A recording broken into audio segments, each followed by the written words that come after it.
Welcome to the Cybersecurity Simplified podcast, where we take the mystery out of today's top security threats and solutions.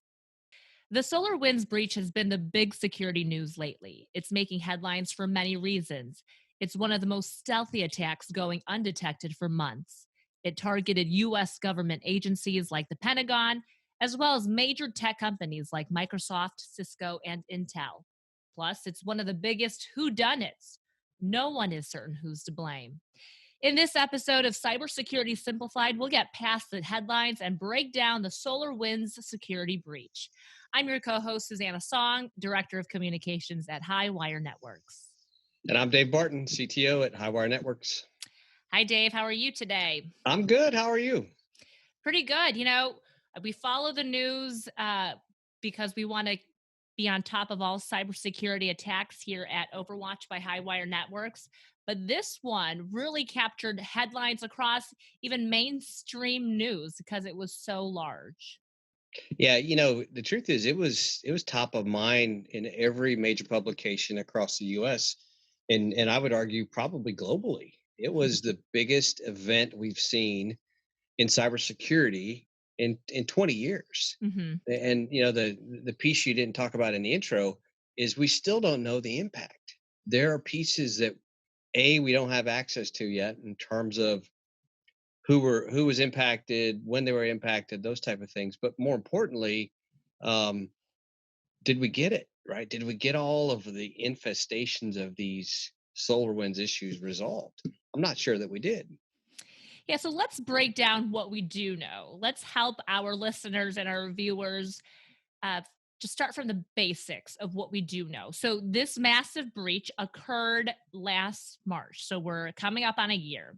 A Uh, year, it, yes. and amid COVID-19 pandemic outbreak. And as we talked about in episode 7, it was a very opportunistic move, right, by the hackers because it was chaotic, right? And it was coronavirse. People were all moving to remote workplaces and things were kind of in motion. So the Right. hackers knew this was kind of a, a perfect time, right? It was the perfect Well, storm. it was a great opportunity to start to connect into places from remote places that have never connected to before because now you're sending everybody home, Right. right? So part of the challenge is seeing the initial impact or exploit. I don't know that anyone did. In fact, I would argue that with what we do know, there's no evidence that shows exactly when it started. Mm, All we know is somewhere, somehow, bad guys got into SolarWinds right. and went into their software repository and dropped in, I think someone said 29 lines of code or something Wow. to that effect. It's so small that, and we could talk about how we might have caught it, but if you weren't looking for anomalous behavior, you weren't going to see it. Hmm. And So, then and then the step further is SolarWinds packaged up their new version of code and made it available to all their customers. Well, any good customer goes, there's a patch, there's an update. mm-hmm. I've already paid for maintenance. It's coming from a trusted supplier. Let's go ahead and push it. So they did. And then once they pushed it, all those machines were now available to be talked to by the bad guys. And Right. The so, the update itself was the right thing because software companies have these right. updates so that you get, new add-ons or they fix bugs. We've been conditioned to do it, Right. right? Every Tuesday's Patch Hmm. Tuesday for Microsoft, right? We're conditioned to go get their patches or their updates and push them to our production environments. Even if we had pushed it into a dev environment or a test environment first, would we have had the controls in place that would have seen that new part of code beacon out, right? Reach out to the mothership, if you will.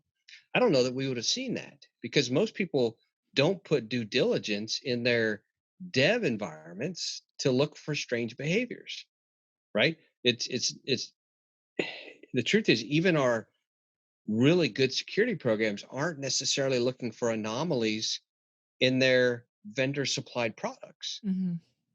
So the challenge is huge. And whoever mastermind this knew that we had a penchant for, we have a patch, let's put it in place. We're not going to go into dev and test first. We're going to push it into production. We're not going to have tools in place to look for the anomalies. And it was so small that it just started to talk and everyone missed it. Yeah. SolarWinds is the IT company. Orion is the software system. It is their And platform, yes. the hacks spread through that kind of traditional update you were mentioning, David. And of course, once SolarWinds, sends that notice out to customers that it's time to update, the customers are going to oblige, right? They're going to Right. That's to what we do. listen. Yep. We're conditioned to do it. And the SEC, I guess the meeting that they had, the SolarWinds said about 18,000 of their customers installed the update with that Right. malware. That's right. That's incredible. Well, and let's, take it a step further. These aren't small organizations, Hmm. right? SolarWinds is a great tool. They make great products. They're not inexpensive. And so you're typically seeing the mid-market to enterprise, giant enterprise customers buying their products. And, those 18,000, every one of them, they were just following that Patch Tuesday mentality. Let's go update our system. And in the process got infected. So, how was this hacker breach caught? So, Nine funny, months later, by the way, in right? December. Hmm. They had I believe they had a password, multi-factor password is what caught them. Mm. So someone had one of the accounts had been used, and they tried to reset a password. So these were the bad guys trying to use a legitimate account. Did the password reset, trying to get in, um, and one of the SolarWinds people said, "Wait a minute, why are we doing that? It's my account. Something's going on." And at that point, they started doing their digging to figure out what was happening in their environment, and that's what led them to that point. Yeah, and during those 9 months, we're assuming that it happened in March. It was caught 9 months later in December. Those bad actors stole a lot of sensitive data, including classified information, because our US government, we talked about the Pentagon, different departments and agencies were relying on this software, and They all are. of their information was So I'm stolen. not going to go as far as to say classified data was stolen.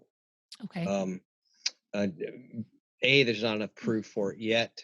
There's some things we can make some assumptions on. Um, Everything I've heard says that it's agencies in the government that aren't necessarily dealing in classified data. So Okay. from that Well, that's good perspective, to know. I'm still not out of the woods on that one yet, but I'm not as worried about it and until we learn more. So based on what we know today, yes, they had access to Department of Revenue or whatever. I don't even know if it was Department of Revenue, but they had agencies that they had impacted. Um, so you can assume a lot of our data has been taken, Hmm. right? I always talk about dwell time, and if I have more than 30 days of dwell time in your network as a bad guy, I'm going to take everything you've got. So we can assume everybody who had solar winds and they were impacted and infected, most of their intellectual property, sensitive data is probably gone. It's been taken. We're not done seeing the fallout for Yeah. this. One of SolarWinds customers is Microsoft. And recently on 60 Minutes, Brad Smith, who is the president of Microsoft, said, quote, from a software engineering perspective, it's probably fair to say that this is the largest and most sophisticated attack the world has ever seen. Do you Yeah, I agree? don't I don't argue that point. I Mhm. think he is, and that's surprising that he's taking that position considering where he works and the role he plays. Um, it's very honest because I believe, to his point, it is the largest we've ever seen. And again, I don't think we're going to see all of the fallout of this breach, um, for a couple years yet. I still Mhm. think people are trying to figure out what's the impact. We haven't seen a lot of breach notifications come out yet, but everyone that I've seen almost every state has some version of a breach notification law. Mhm. So what's happening is you're going to start to see all those 18,000 customers, they're going to get subpoenaed. And they're all of the state attorney generals are going to say, show me what the impact was, what data was taken. I Yeah. think, I honestly think, Susanna, we're looking at 2 years, 3 years of discovery, litigation, lawsuits, notification, all that is still on the horizon. Yeah, I think when people hear about SolarWinds cyber attack, they immediately go to the multiple government agencies because that's what made headlines, right? It was, But if yes. you look at the numbers, actually 80% of the victims targeted were non-government organizations and That's right. businesses. So, like you said, in the next 2 years, a lot more will be uncovered. And I think private citizens who may have had an account with some of these That's right. larger businesses That's may exactly be right. finding out that some of their information was compromised. Have they published the 18,000 account list yet? They haven't. Yeah, I No. would expect somebody's going to file a lawsuit to get that, so that all of us who may have had accounts impacted, we can know, and we can go to our banks and say, wait a minute, bank ABC, I know you guys were impacted. Tell me, was any of my data at risk? I, Yeah, I we have a think right to know. we're just at the tip of the iceberg, in my opinion. So there's someone to blame out there. So in the intro, I said, "Who done it?" Right? There's speculation out there. Right, If you Google this cyber attack, you'll read different sources who people assume caused this. Uh, right. in your opinion, as a security practitioner and kind of your experience, from what you've read, what are you leaning toward, or who are you leaning toward? Um, so traditionally in the past, there's been two organized hacking type of groups, right? Um, One out for profit, right? Those are the ones who typically perpetrate fraud. They're doing credit cards, or they're buying and selling medical records, that kind of thing. Those are traditionally associated with Russia. And then you've got state sponsored, that's going after intellectual property. Um, you know, there's a lot of speculation, but and that's typically coming out of China. Hmm. So my gut tells me that it's coming out of China, simply because of the nature of where those 80% that aren't government, a lot of those are high tech, right? And why not put something in a software release that gives you a back door that lets you go steal whatever it is you want, right? That's the issue. And so I think more than likely it's going to point to China. And that's because of those reasons. Now, there are some folks who say no, it was Russia. President Trump said it was China. Hmm. Historically, right? Organized crime is coming out of Russia. Um, State sponsored hacking is coming out of China. Okay. Well, yeah, the full extent of the attack is still unfolding, so It is. Yep. we'll eventually find out. Why should our listeners care, David? Um, So, it's a headline right now. We don't know much, but why should businesses and consumers care about this particular breach? you know, uh, I think it's a couple of reasons. One is there's so many unknowns still, and it's like when you hear about, oh, a large retailer got compromised, you start to pay attention to your credit cards, right? Because you may have been a Target customer, you Right. may have been a Home Depot customer.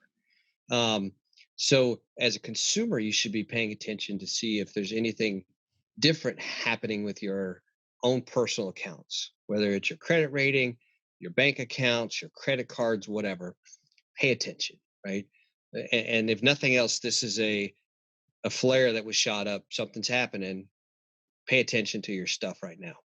Um, Two, there were 18,000 customers impacted, and we don't know the extent of those customer breaches yet. Um, I think three, this makes us start to think about the Patch Tuesday mentality. In fact, we should rename this the Patch Tuesday episode. Um, and I don't know that the patch was pushed on a Tuesday, but the idea is still it's coming from a trusted supplier. Therefore, let's just trust it. And what this has highlighted to me is there need to be more controls that even though you're trusting those suppliers, you verify. It's security 101, right? We trust, but we verify. Oh, looks like There we I've got a go. guest. We've got You've got a guess. Last week it was my dog, Can I help you? and she's joining our kid cast as All right. opposed to our pup cast. I apologize. Don't apologize. That's what happens when you're working remote and your kids are also. That's right. That's right. The thing that I think the last piece to answer your question is we need to be thinking about how do we make sure when we get those Patch Tuesday updates that we have controls in place to detect should something bad happen or should something different happen, right? Because in this case, had we had tools looking at, like, let's say I was a SolarWinds customer and I had a tool on the server. When that SolarWinds new executable started to work, it reached out, right? And if you're not looking for anomalies in that space, you would have missed it. Mm-hmm. Right? There's technologies that will catch that, and it'll pop up a flag and said, "Hey, we have a new process running. Hey, we're hitting a new server we've never talked to before." Um, Having anomaly detection in place on the server level might have helped catch it quicker. Having an anomalous behavior on the network happening as well, network detection and response. Mm-hmm. Seeing anomalous behavior going again to IPs and URLs that we've never been to before, we've never had a reason to go to, would have at least given us an alert, something changed, right? And then I think the other piece that's interesting is those same network traffic analysis tools, the NDRs, can also give us anomalies on volume. So if you think about what happened with SolarWinds, bad guy got on, started doing some things, probably started moving data out of your network. Having a tool that goes, wait a minute, this SolarWinds server never moves this much data out of the network, right? That would have triggered as an anomaly.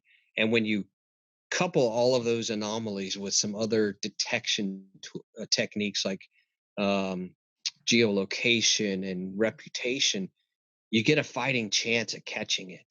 Because at the end of the day, this is our only option is controlling the code as much as you can, but then monitoring and looking for anomalies. That's so if you're building a security program and you've got SolarWinds or you've got other vendor supplied tools, think about putting tools in place that's going to show you when something different happens.